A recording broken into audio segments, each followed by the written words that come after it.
बात करेंगे राजस्थान के एक बहुत ही महत्वपूर्ण राजवंश जिसका नाम है कछवाहा राजवंश के बारे में।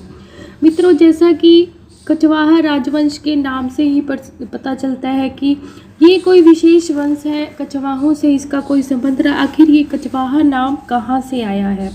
मित्रों, कछवाहा वंश जो है वो आमेर या जयपुर वाले क्षेत्र में शासन करते थे और इनका कछवाहा नाम कैसे पड़ा, तो ये जानना हमारे लिए अत्यंत आवश्यक है। तो मित्रों, इतिहासकार या साहित्यकार जिनका नाम है सूर्यमल मिश्रण, बूंदी के राजकवि सूर्यमल मिश्रण के अनुसार ये जो कछवाहा नाम है ये कुरम से आया है। मित्रों, कुरम नाम का एक व्यक्ति जो रघुवंश से संबंध रखता था, रघुवंशीय था, इसने इस क्षेत्र में अपना शासन स्थापित किया और कुरम के नाम से ही रघुवंशी शासक की संतति होने के कारण ये कुरम वंशीय कहलाए। और बाद में मित्रों इनको साधारण भाषा में इनको कछवाहा कहलाने लगे। मित्रों, ये साधारण भाषा में इनको लोग कछवाहा कहने लगे। अब बात करते हैं कि एक और जो साहित्यकार है, इतिहासकार है डॉक्टर ओझा इन कछवाहों को रघुवंश से मानते हैं और राम के बड़े पुत्र कुश की संतति इनको मानते हैं। और इनका जो मूल पुरुष है मित्रों, इनका जो मूल पुरुष है उसका नाम इन्होंने बताया है कछवाहा। तो ये कछवाहा जो था इनका मूल पुरुष था डॉक्टर ओझा के अनुसार। और फिर इनको क्या कहा जाने लगा? इनको कहा जाने लगा कछवाहा। तो इस तरह जो है ये कछवाहा नाम के पीछे जो अलग अलग स्टोरियाँ हैं मित्रों, अलग अलग इतिहासकारों द्वारा बताई जाती है। तो मित्रों, अब ये प्रश्न ये उठता है कि इनका जो शासन था वो कहाँ था? तो मित्रों, इनका जो शासन था राजस्थान के ढूंढाड़ प्रदेश में था। अब ये प्रश्न यहाँ से भी एक खड़ा हो जाता है कि आखिर ढूंढाड़ प्रदेश किसको कहा जाता है? तो ढूंढाड़ प्रदेश मित्रों जयपुर और दौसा के आसपास का जो क्षेत्र है इसको ढूंढाड़ प्रदेश कहा जाता है। और इस प्रदेश का नाम ढूंढाड़ कैसे पड़ा? तो फ्रेंड्स, इस प्रश्न का आंसर हम जानते हैं कि ढूंढाड़ प्रदेश इस क्षेत्र को कैसे कहा जाने लगा। मित्रों, कुछ लोग कहते हैं कि यहाँ पर एक ढूंढ नाम का राक्षस था, ढूंढैया या ढूंढी नाम का एक राक्षस था, इसके कारण इस क्षेत्र का नाम ढूंढाड़ प्रदेश पड़ गया। कुछ इतिहासकार हैं वो कहते हैं कि यहाँ पर ढूंढ नाम की एक नदी बहा करती थी, इस कारण इस प्रदेश का नाम ढूंढाड़ प्रदेश पड़ गया। उस तरह मित्रों अलग अलग लोगों के अलग अलग विचार हैं। मित्रों, चलो इस बात को मान लेते हैं कि इस प्रदेश का नाम ढूंढाड़ प्रदेश था और यहाँ पर जो शासन था वो किसका था? मीणों और मीणा जो जाति थी उसका यहाँ पर शासन था। बड़ गुज्जर भी यहाँ पर अपना अधिकार रखते थे। और दौसा पर मित्रों ये अधिकार करने के लिए इन कछवाहों को काफ़ी संघर्ष करना पड़ा। संघर्ष किससे करना पड़ा? मीणों तथा बड़ गुज्जरों से। और इन कछवाहों की जो प्रथम राजधानी थी वो कौन सी थी? दौसा थी। दौसा को अपनी राजधानी कैसे बनाया इन्होंने? मित्रों, दौसा को अपनी राजधानी बनाया इन्होंने मीणों और बड़ गुज्जरों से संघर्ष करके। मित्रों, वस्तुतः ये कछवाहा जो राजवंश था इसकी 4 राजधानियां रही। इसकी जो प्रथम राजधानी थी वो कौन सी थी? दौसा थी। दूसरी राजधानी कौन सी थी? जमवा रामगढ़। ये जमवा रामगढ़ जो था मित्रों ये भी दौसा या जयपुर के आसपास का क्षेत्र था। अब बात करें मित्रों तीसरी राजधानी की, तो इनकी जो तीसरी राजधानी थी वो थी आमेर। मित्रों, आमेर के बाद जो चौथी राजधानी बना वो था जयपुर, जिसकी स्थापना की थी स्वाई जयसिंह ने। तो मित्रों ऐसे करके इनकी 4 राजधानियां थी। और कछवाहों की बात करें तो मित्रों प्रारंभ में ये चौहानों के सामंत थे। किसके सामंत थे? चौहानों के यहाँ काम करते थे, उनके सामंत के रूप में। धीरे धीरे इन्होंने अपनी शक्ति का विस्तार किया और 1137 ईस्वी में इसी कछवाहा वंश का एक व्यक्ति जिसका नाम है मित्रों दुल्ह राय, इनको धोले राव भी कहा जाता है और इनको मित्रों तेजगरठ भी कहा जाता है। 3 नाम से इनको पुकारा जाता है, दुल्हे राव, धोले राव या तेजगरठ। तो इस व्यक्ति ने मित्रों इस ढूंढाड़ प्रदेश पर अधिकार किया, मीणों को परास्त करके, बड़ गुज्जरों को परास्त करके यहाँ पर अधिकार किया और एक नवीन राज्य की स्थापना की। दूल्हे राव ने मित्रों जमुआ रामगढ़ क्षेत्र पर भी अधिकार किया। ये जमुआ रामगढ़ जो क्षेत्र है मित्रों, जमुआ रामगढ़ जो क्षेत्र था वो उस पर मीणों का अधिकार था और मीणों को परास्त करके इस जमुआ रामगढ़ को भी दूल्हे राय ने अपनी राजधानी बनाया और इसी जमुआ रामगढ़ में अपनी कुल देवी जिसका नाम था जमुआई माता, जमुआई माता, इस जमुआई माता का मंदिर कहाँ बनवाया? यहाँ जमुआ रामगढ़ में। मित्रों वस्तुतः इस जगह का नाम दूल्हे राय द्वारा ही रखा गया, जमुआ रामगढ़। जमुआ रामगढ़, जमुआई तो इनकी माता का नाम था, उसके नाम पे रखा, और रामगढ़ भगवान श्री राम के नाम पर इस जगह का नाम उन्होंने रखा जमुआ रामगढ़। जमुआई माता कछवाहों की कुल देवी थी। तो मित्रों कुल देवी किसे कहा जाता है? इसी कुल में एक जमुआई नामक देवी पैदा हुई और इसी जमुआई देवी के मंदिर बनाकर इस जगह का नाम इन्होंने जमुआई रामगढ़ रख दिया। मित्रों 1137 में दूल्हे राय द्वारा कछवाहा शासन की स्थापना की गई। उसके बाद मित्रों मंदिर बनवाया गया जमुआई माता का और ये इनकी कुल देवी थी। अब बात करें कि मित्रों और क्या किया गया इनके द्वारा, दूल्हे राव द्वारा। तो दूल्हे राव द्वारा इनकी जो आराध्य देवी थी, आराध्य देवी कौन थी मित्रों? शीला देवी। अब बात करें मित्रों, ये सामान्य सी जानकारी है कि कछवाहों की आराध्य देवी कौन थी। आराध्य देवी और कुल देवी में क्या फर्क होता है? तो मित्रों आराध्य देवी वो होती है जिसके प्रति हमारी आस्था होती है, हमारी श्रद्धा होती है, जो श्रद्धा हमेशा बनी रहती है, वो क्या होती है? आराध्य देवी होती है। तो कछवाहों की जो आराध्य देवी है वो कौन है? शीला देवी। और इस शीला देवी का मंदिर कहाँ है? तो मित्रों शीला देवी का मंदिर कछवाहों की राजधानी आमेर में बनाया गया, आमेर दुर्ग में। किसके द्वारा बनवाया गया? तो मित्रों ये मंदिर बनवाया गया मानसिंह प्रथम द्वारा।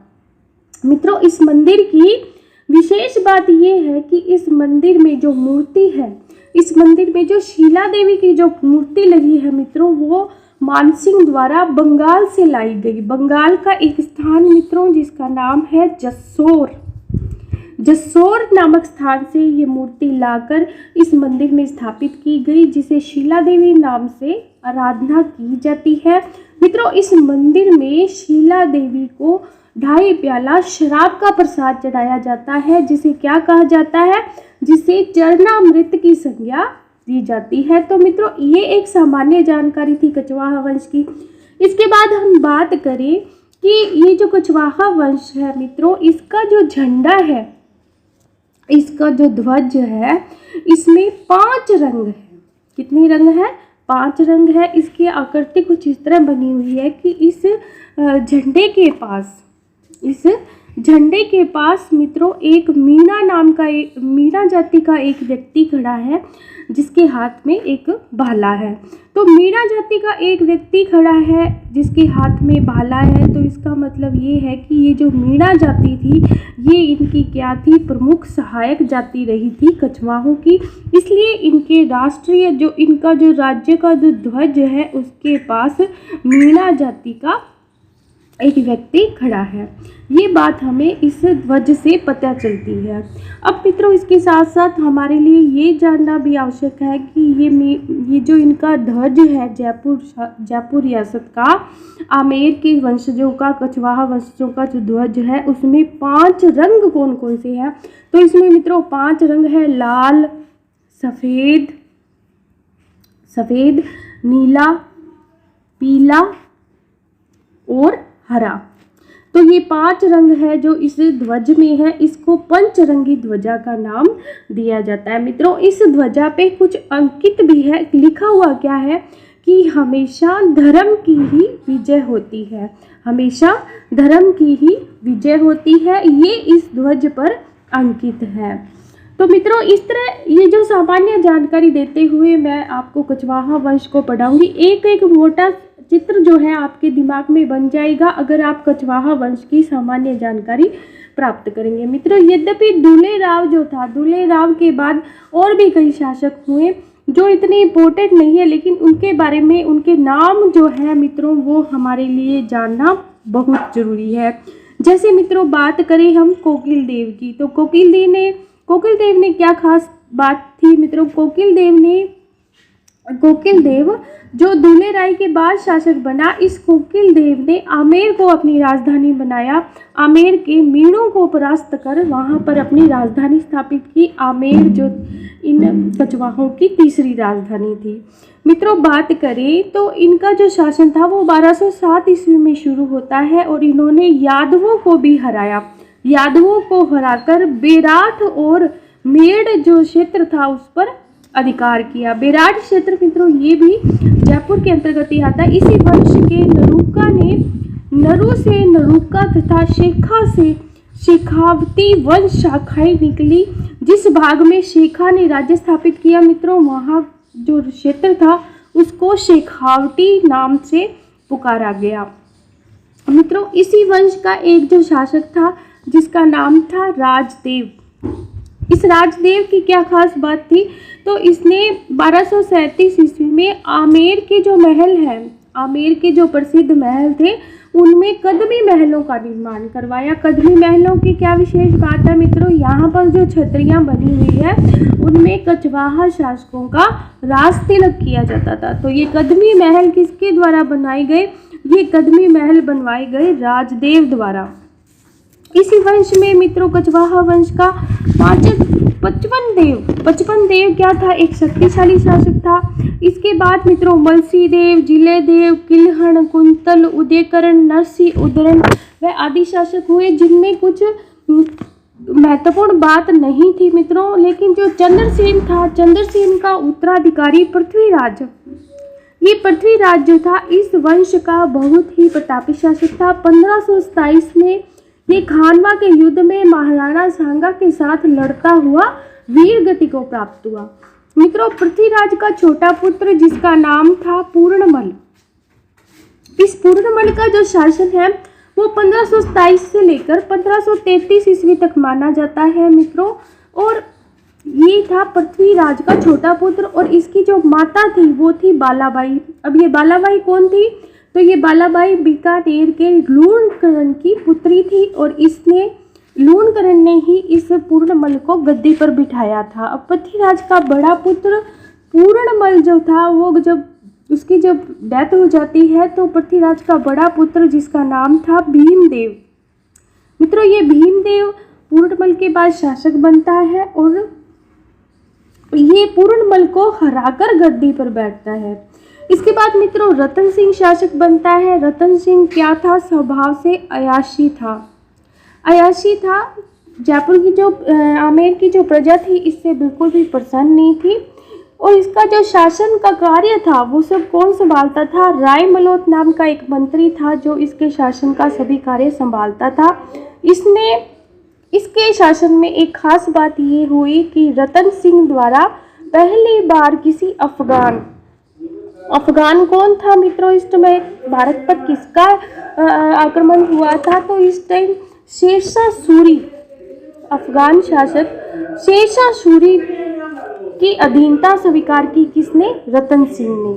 इसके कारण मित्रों जब इसने अधीनता स्वीकार कर ली तो इसके कुल को एक दाग सा लग गया और इसके शासनकाल में इसके चाचा जिसका नाम था सांगा, मित्रों इस सांगा ने जयपुर में सांगानेर कस्बा बसाया और ये जो सांगा जो था मित्रों बहुत ही लालची था। इसने आमेर पर अधिकार करने का प्रयास किया लेकिन ये असफल हुआ।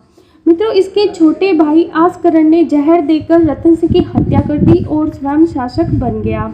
मगर कुछ समय पश्चात ही भारमल ने आस्करण को पदच्युत कर दिया और आमेर के शासन पर अपना अधिकार बना लिया। अब मित्र जानते हैं भारमल कौन था, तो ये भारमल जो था मुगल अधीनता स्वीकार करने वाला पहला कछवाहा शासक था, पहला राजपूत शासक कहें तो यही था। और इसका जो शासनकाल है मित्रों 1547 से लेकर 1573 ईस्वी तक था। मजनू खान नामक एक व्यक्ति की सहायता से इसने 1556 में अकबर से मित्रता की और फिर जब जनवरी 1562 में अजमेर की यात्रा पर जब अकबर आया तो अजमेर से लौटते वक्त सांभर नामक स्थान पर इसने अपनी पुत्री जिसका नाम था हरका बाई, जिसको मानमती या शाही बाई भी कहा जाता है, इसका विवाह इसने अकबर के साथ कर दिया। यानी कि भारमल ने अपनी पुत्री हरका बाई का विवाह सांभर नामक स्थान पर 1562 ईस्वी में अकबर से कर दिया। और इसी हरकू बाई का पुत्र कौन था? जहांगीर। कौन था? जहांगीर, जिसे शहजादा सलीम भी कहा जाता था। और इसी प्रकार मुगलों से विवाहित संबंध स्थापित करने वाला भारमल जो था वो पहला राजपूत शासक था।